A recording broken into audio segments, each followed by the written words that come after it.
Dear aspirants, ఒక్కసారి ఈ question చూడండి.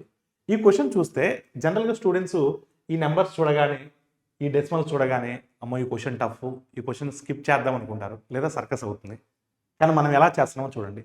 Principal ఇచ్చున్నాడు, amount ఇచ్చున్నాడు. ప్రిన్సిపల్కి మీరు చూస్తే, అమౌంట్కి మీరు చూసినట్లయితే ప్రిన్సిపల్ ఎగ్జాక్ట్గా ట్వైస్ అయింది, అంటే 2 రెట్లు అయింది. ఎగ్జాక్ట్గా ట్వైస్ చూడండి. 2 రెట్లు అవ్వడం అంటే ఏంటి? 100 కాస్త 200 అవ్వడం అని అర్థం. 100 200 అవుతుందంటే ఇంట్రెస్ట్ అనేది 100% వస్తుంది. ఈ 100% ఎన్ని ఇయర్స్లో? 20 ఇయర్స్లో. అంటే 20 ఇయర్స్కి 100% అంటే 1 ఇయర్కి ఎంత? 5%. Rate of interest 5%. 6 ఇయర్స్కి అంటున్నాడు అంటే 30% వడ్డీ. 30% వడ్డీ అంటే అమౌంట్ ఎంత అవుతుందన్నా? 130%. 130% 520 అయితే 100% ప్రిన్సిపల్ ఎంత అని అడుగుతున్నాడు?